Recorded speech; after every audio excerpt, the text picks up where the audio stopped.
জুলাই গণ অভ্যুত্থানের মধ্য দিয়ে বাংলাদেশ বিচার বহির্ভূত হত্যাকাণ্ডের অন্ধকার সময় থেকে বেরিয়ে এসেছে বলে মন্তব্য করেছেন গৃহায়ন উপদেষ্টা আদিলুর রহমান খান।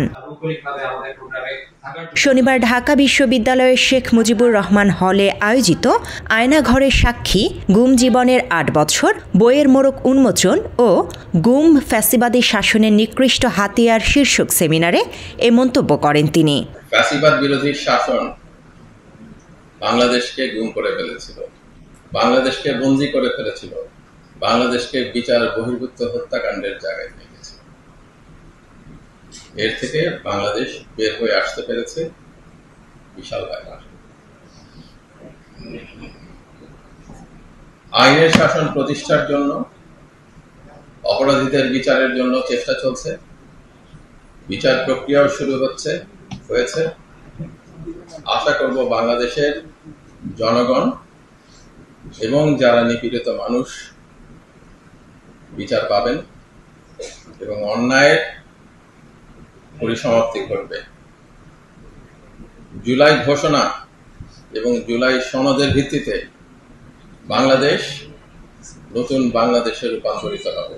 ফ্যাসিবাদ কিন্তু পরাজিত হলেও বারে বারে ফিরে আসার চেষ্টা করে।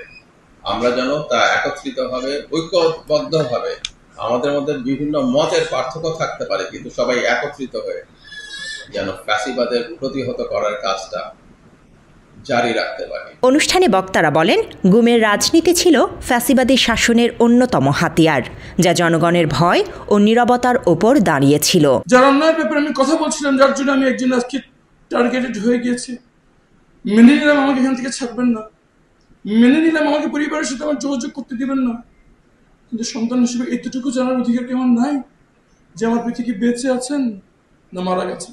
যে আস্থা রেখেছিলাম বাংলাদেশের বিচার ব্যবস্থার, আমি সেই নির্বোধ যে বিশ্বাস করতাম আমাদের এই সংবিধান আমাদের অধিকার দেওয়ার জন্য যথেষ্ট। দুনিয়াতে তাদের দেখা পেলাম না। আল্লাহ, তুমি কালকে আমাদের ময়দানে জান্নাতে তুমি আমাদেরকে আবার একত্রিত করো।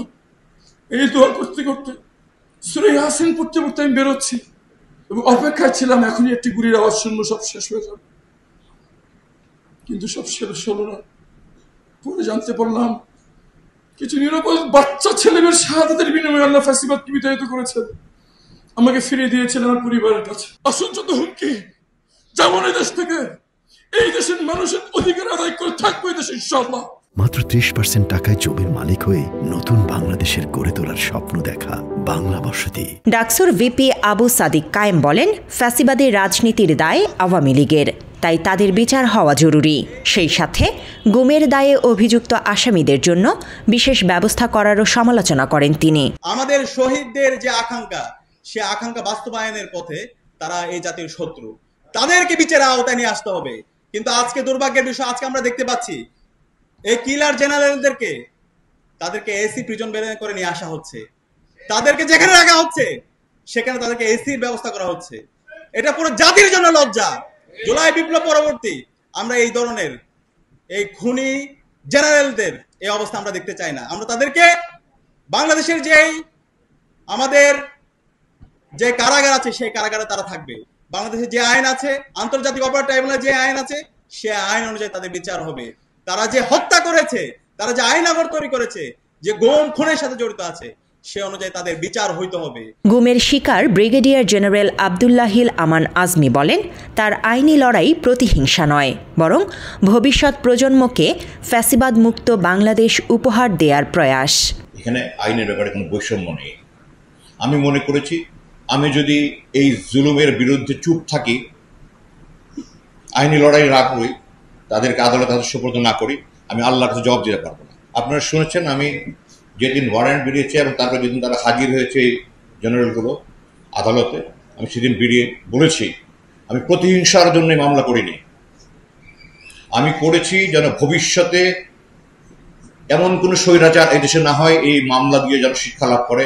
আমার আরমানের মতো, ব্যারিস্টার অ্যাম্বাসেডর মারুফের মতো, মাইকেল চাকমার মতো, হাসিনের মতো আর কাউকে গুম হতে না হয়, পরিবারগুলো মানবেতর জীবনযাপনে বাধ্য না হয়।